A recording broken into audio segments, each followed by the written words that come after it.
बिस्मिल्लाहिर्रहमानिर्रहीम। अस्सलामु अलैकुम। Welcome to the market rap. Faisal Bakaria. तो जी आज मार्केट की परफॉर्मेंस की बात करें तो आज मार्केट में रेपो मार्केट आज पूरे दिन रेड में ही नज़र आई। और जैसे कि इंस्टीट्यूशनल की सेलिंग थी और एनबीबी की न्यूज़ हेडिंग की न्यूज़ की वजह से भी मार्केट प्रेशर में रही। और KC 100 इंडेक्स 1789 पॉइंट माइनस के साथ 182,340 पर क्लोज हुआ। और आज का हाई 185,650 आज का हाई, और लो 180,992 आज का लो रहा। अब इसके साथ ही हम KC 100 की व्हील को देखें तो KC 100 की व्हील में तकरीबन तकरीबन सब कुछ रेड में ही नज़र आया।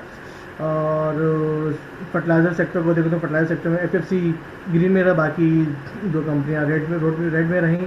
और फिर ENP सेक्टर को देखें तो ENP सेक्टर पूरा का पूरा रेड में रहा। फिर उसके बाद हम नज़र डालते हैं सीमेंट सेक्टर पर, तो सीमेंट सेक्टर भी तकरीबन ज़्यादातर कंपनियां रेड में रहीं। सिर्फ दो तीन कंपनियां यहाँ पे FCCL, PIOC और BWCL ग्रीन में रहे। और पावर सेक्टर को देखें तो पावर सेक्टर भी तकरीबन रेड में रहा, सिवाय के इलेक्ट्रिक के। और फिर उसके बाद हम कमर्शियल बैंक पे नज़र डालें तो कमर्शियल बैंक में भी ज़्यादातर कंपनियां रेड में रहीं। MCB और NBP रेड में रहे और ग्रीन में रहे।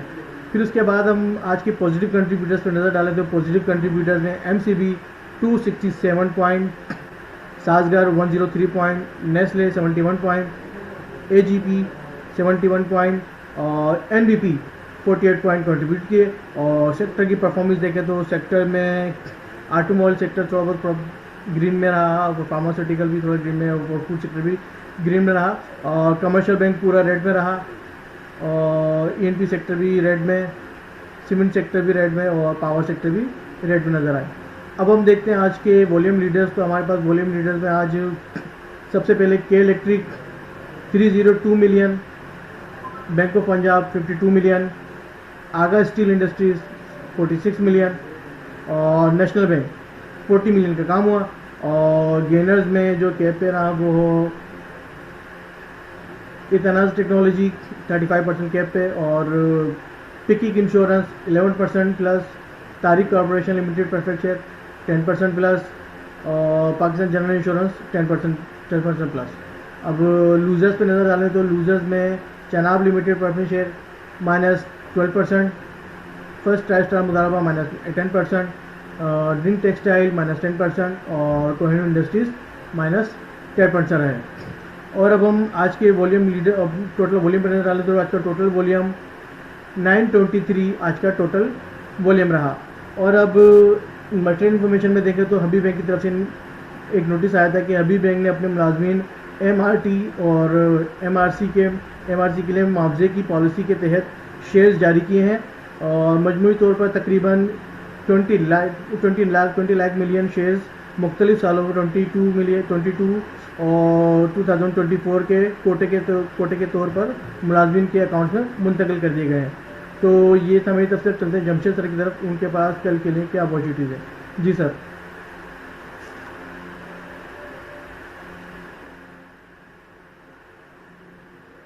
जी अस्सलाम वालेकुम। तो स्ट्रेट वे हम मार्केट रैप ही स्टार्ट करते हैं, और यहाँ पे जो टेक्निकल बेसिस की ऊपर फॉर्मेशंस बनती नजर आ रही हैं। हमने लास्ट डिस्कस किया था, एक रेड कैंडल थी अपसाइड के ऊपर, रिजेक्शन, हमने अपसाइड के ऊपर एक लोअर हाई फिक्स किया था। लास्ट हमारी डिस्कशन थी इस जगह के ऊपर, और ये हम टॉप साइड के ऊपर क्लोज किए हैं। अच्छा, अब यहाँ पे जैसे हमारे वेबिनार के ऊपर कल का जो पोस्टेड है, एक हमने पोटेंशियल सेटअप हाईलाइट किया था कि अपसाइड के ऊपर एक हमारे पास रफ सा एक हेड एंड शोल्डर पैटर्न बनता नजर आ रहा है। This is the right left shoulder है, this is the right shoulder, और यहाँ से फिर अप साइड के ऊपर एक हेड हमें ये बनता नजर आया है। और इसका ये जो नेक लाइन का एरिया है विच इज एन, ये आज के सेशन में केस इंट्राडे ड्रिल किया है। अपसाइड के ऊपर स्लाइटली क्लोज अपसाइड के ऊपर किया है 1000 पॉइंट्स, अप्रोक्सीमेटली को 1300 पॉइंट्स, मोर देन 1300 पॉइंट्स के स्टैंडर्ड ने रिकवर किए, और सेटल क्लोजिंग को 1789 के ऊपर जो आई है। अब यहाँ पे क्या आगे की फॉर्मेशन रह सकती हैं, तो उसके अंदर जैसे हमने वेबिनार के ऊपर डिस्कस किया था, और ये इन लाइन में तभी था आज जो हमने अपसाइड के ऊपर रिजेक्शन के बाद एक डिक्लाइन देखा है। अब यहाँ पे अगर 13 and 48 डेज को आप देखेंगे तो हमारे पास एक इन्वर्टेड ट्राइंगल के ऊपर क्रॉस ओवर है which indicates a further down side, और इसको निगेट करने के लिए एटलीस्ट अपसाइड के ऊपर हमें एक तगड़ी बुलिश कैंडल चाहिए, मारू बोजू होनी चाहिए, या फिर एक डाउन साइड के ऊपर जो हम शेक आउट की बात कर रहे थे वो हमें मिलता नजर आए इस स्ट्रक्चर का। तो स्ट्रक्चर कौन सा है? वो स्ट्रक्चर है यहाँ पे एक, ये कोई ऑलमोस्ट ये सारा ही एक बाइंग रीजन कह लें, ये एक स्ट्रक्चर का एरिया बनता है जो कि रिजाइड करता है 182 400 से लेकर डाउन साइड के ऊपर 180,500 300 का एरिया। अगर यहाँ पे हम फेक आउट से बचने के लिए एक जगह ढूंढें, तो जैसे हमने कपल ऑफ वीक्स पहले भी डिस्कस किया था, मार्केट के अंदर एक हिडन स्ट्रक्चर है, वो है 179,400 500 का। तो अब इसको ट्रेड कैसे करना चाहिए? अच्छा, इसको मैं अगेन रिपीट कर दूं कि हमारे पास एक साइकोलॉजिकल लेवल है, एक ऑब्वियस सा लेवल है 180,400 800 के पास, लेकिन एक आप अगर थोड़ा सा डिग डाउन करेंगे और डेली टाइम फ्रेम्स के ऊपर जाके देखेंगे, तो हमारे पास एक 158 डेज का ये मूविंग एवरेज है, सॉरी 13 and 48 डेज का। तो इसका जो 48 डेज का मूविंग एवरेज है, ये कोई डिसाइड करता है 179,400 के पास, और इसके पास हमारे पास एक पहला तगड़ा फेयर वैल्यू कैप भी था। इसको ग्राइंडिंग के बाद अपसाइड के ऊपर ये जो ग्रेजुअल ग्राइंड था, तो यहाँ पे 179,400 एक हिडन स्पॉट होगा। वहां पे आप देखते हैं कि कल लगा के स्टैंडर्ड फर्दर डिक्लाइन करता है, क्योंकि आज के सेशन में तो हमारे पास जो सपोर्ट एरिया था इमीडिएट बेसिस के ऊपर उसने काम किया, अपसाइड के ऊपर के स्टैंडर्ड पॉजिटिव क्लोज किया। तो कल इंपॉर्टेंट सेशन होगा। कल के सेशन के अंदर मेरे ख्याल में अपसाइड के ऊपर एक डेड कैट बाउंस एटलीस्ट आना चाहिए। अर्ली आवर्स के अंदर आज भी हमने बाउंस देखा था, और उस बाउंस के ऊपर व्यू यही है कि सेल हाई बाय लो की स्ट्रेटजी के साथ जाना चाहिए। कुछ स्टॉक्स जो काफी ब्लीड कर चुके हैं, हैवी वेटेज स्टॉक्स, वो आगे कुछ स्टॉक्स देखती भी हैं इंशाल्लाह। तो उन स्टॉक्स के अंदर कुछ अपॉर्चुनिटीज कल के सेशन के लिए कंसिडर की जा सकती हैं।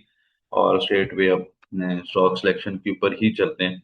यहाँ पे first of all volume leaders में से भी है OGDC, more than 11 million volume trade किए। और अभी के लिए जो इसके ऊपर चार्ट फॉर्मेशन हैं, लास्ट हमारी डिस्कशन थी 1.414 के अराउंड एक्सटेंड कर रहा था, और यहाँ पे कंसोलिडेट कर रहा था 1.14 और 1.272 के पास। और कल हमने अनफॉर्चुनेटली जो लास्ट ट्रेडिंग सेशन था वहां पे इसकी बिलो क्लोजिंग देखी थी, और आज उसका डाउनसाइड के ऊपर एक्शन मिला है, डाउनसाइड के ऊपर फर्दर डिस्काउंट करता नजर आया है स्टॉक। अब आगे क्या पोटेंशियल एरियाज रह सकते हैं, उसके लिए बड़ा सिंपल सा है। हमारे पास ये जो रिसेंट लेग है अपसाइड के ऊपर, इस जगह के ऊपर, अब यहाँ पे 38.2% 309 रुपए का एरिया है, और मेरे ख्याल में ये 300 रुपए को इतने आसानी से डाउन साइड के ऊपर वायलेट नहीं करना चाहिए। उससे पहले एक अपसाइड के ऊपर हमें इस एरिया के पास अगर फर्दर डिक्लाइन मिलता है, तो यहाँ से एक अपसाइड के ऊपर इस स्ट्रक्चर को जाके रीटेस्टिंग होनी चाहिए। फिर अगर गिर जाता है तो वो एक अलग चीज है। उससे पहले एक अपसाइड के ऊपर बाउंस के लिए इसको स्टॉप लॉस के साथ बाय किया जा सकता है। Strict stop loss of 300 rupees या 299 रुपीज, इसको कंसिडर किया जा सकता है अपसाइड के ऊपर। पॉसिबल है कल के सेशन में एक अच्छी रिकवरी बनी अपसाइड के ऊपर 318 और 320 रुपए इमीडिएट टारगेट्स रह सकते हैं। नेक्स्ट के इलेक्ट्रिक है। के इलेक्ट्रिक को लास्ट हमने कुछ सेक्शन में कंजेक्टिव कुछ सेशंस में इसको हमने हाईलाइट भी किया, और इसको हम फॉलो भी करते रहे। अब अगर हम शेड में मंथली चार्ट्स के ऊपर चलें, तो इसके ऊपर जो रिसेंट फॉर्मेशन हैं, ये अपसाइड के ऊपर कल के सेशन में मेरे ख्याल में पॉसिबल है 9 रुपये 85 पैसे 0.886 को टेस्ट करा दे, वहां से अपसाइड के ऊपर फिर 10 रुपये 50 पैसे का एरिया होगा। तो ये सारा अब क्योंकि ट्रेंड कर रहा है अपसाइड के ऊपर, एक मेजर कंसोलिडेशन बॉक्स के बाद इसने ब्रेकआउट भी जनरेट किया। यहाँ पे अगर हम उसको भी ड्रा कर लें, तो ये कुछ ऐसा एरिया था अपसाइड के ऊपर। फर्स्ट एक लेग थी, उसके बाद अपसाइड के ऊपर इसके जो इस लेग के भी टारगेट्स बनते हैं, वो भी अपसाइड के ऊपर फर्दर हाईलाइट होती है, यहाँ से मूव अपसाइड हाईलाइट होती है। और इसको अगर यहाँ से हम प्रोजेक्ट करें, एक रफ सा आइडिया लगाएं, तो 11.25 रुपए के प्रोजेक्टेड टारगेट्स बनते हैं। अब क्या करना चाहिए इसके अंदर, क्योंकि काफी परसेंटेज वाइज बढ़ गया है, स्टिल काफी ट्रेंडिंग स्टॉक रह सकता है आगे। काफी दफा ये पहले भी डिस्कस किया है, काफी अच्छे के बाद इसके अंदर वॉल्यूम्स जनरेट हुए हैं, प्राइस सेक्शन काफी अच्छा है, higher lows higher highs clear नजर आ रहे हैं। और एक चीज और जो सबसे इम्पोर्टेंट, तो इसका एक जो रिसेंट टाइम फ्रेम्स के ऊपर हमारे पास एक हाई था बैक इन 2006, और ये 2 पॉइंट्स हैं 2017 का। इन 2 पॉइंट्स को मिला के एक हम एक्सटेंड करते हैं। लास्ट जो अटेम्प्ट थी बैक इन नवंबर 2025, वहां पे फेल्ड हुआ, मंथली बेसिस के ऊपर इस दफा पॉसिबिलिटी नजर आ रही है 7 रुपए 80 पैसे को, अगर ये वायलेट नहीं करता मंथ बेसिस के ऊपर तो होपफुली ये 11 रुपए को टेस्ट कर देगा। यहाँ से अपसाइड के ऊपर फिर 13 साढ़े 13 रुपए की भी फॉर्मेशन बनती नजर आती हैं, लेकिन पहला टारगेट इसका 9 रुपए 80 पैसे और 10 रुपए 80 पैसे 11 रुपए का रह सकता है। अच्छा जी, नेक्स्ट हमारे पास स्टॉक आगा स्टील के अंदर वॉल्यूम्स काफी बेहतर ट्रेड हुए। अब यहाँ पे जो चार्ट फॉर्मेशन हैं, एक तो सेंडिंग चैनल के ऊपर ट्रेड कर रहा है, और लास्ट जो कुछ सेशंस के अंदर इसके अंदर रिसेंट जो चार्ट फॉर्मेशन डेवलप हुई है, यहाँ पे अगेन एक बॉक्स की फॉर्मेशन है अपसाइड के ऊपर। ये कोई इस तरह करके यहाँ पे एक बॉक्स बनता नजर आ रहा है। इमीडिएट बेसिस के ऊपर 9 रुपए 80 पैसे, डाउन साइड के ऊपर 8 रुपए का एरिया है, 1.5 रुपए की रेंज है, इसको प्ले जरूर करना चाहिए कल के सेशन के अंदर। इसके ऊपर वाचफुल रहे, अगर ये 9 रुपए 40 50 पैसे से ऊपर क्लोज करता नजर आए तो इसको जरूर बाय अटेम्प्ट करनी चाहिए अपसाइड के ऊपर। फिर ये अराउंड 10 रुपए 65 पैसे तक इसके अंदर हाई बनता नजर आ सकता है। नेक्स्ट स्टॉक एनबीपी है, नेशनल बैंक ऑफ पाकिस्तान। अब यहाँ पे लास्ट जो सेशन था 4 फेब का, जब हमने इसको अपसाइड के ऊपर हाईलाइट किया था, वहां से इसने एक रिजेक्शन पोस्ट की, लेकिन डाउन साइड के ऊपर काफी फिर हमने सेल ऑफ देखा है 2 सेशन में। आज भी डाउन साइड के ऊपर काफी बड़ी वीक नजर आई है, तो यहाँ पे बायर्स पुश किया अपसाइड के ऊपर परसेंटेज, क्योंकि काफी हायर रेट्स के ऊपर ट्रेड कर रहा है। तो रिसेंट जो हमारे पास एक क्लियर अपसाइड की मूव है, कोई इतनी आसान नहीं है क्योंकि थोड़ा सा ट्रिकी चार्ट है। लेकिन अगर इसको हम फॉर एजम्पशन देखें यहाँ पे, तो 13.2% और 50% का फिप लेवल डाउन साइड के ऊपर 245 रुपए का था। आज का लो भी अप्रोक्सीमेटली यही है। डाउन साइड के ऊपर इन एरियाज को आके इसने टेस्ट किया है, वहां से फिर अप साइड के ऊपर काफी अच्छा क्लोज किया है। तो मेरे ख्याल में फिब लेवल्स काम कर रहे हैं, अपसाइड के ऊपर फर्दर मोमेंटम रह सकता है। कल के सेशन में इसको अगर 270 रुपए से ऊपर, काफी बड़ी रेंज की मैं बात कर रहा हूँ, लेकिन अगर सस्टेन कर जाता है अराउंड 280 रुपीज के ऊपर कंजेक्टिव 2 सेशन, तो फिर हम इसके अंदर रीबाइस प्लान करेंगे, अदरवाइज अपसाइड के ऊपर सेल का ही चांस है। लास्ट में देखा जाए कोई स्टॉक एक और, तो टीपीएलपी हो सकता है, उसके अंदर काफी अच्छे से वॉल्यूम जनरेट हो रहे हैं।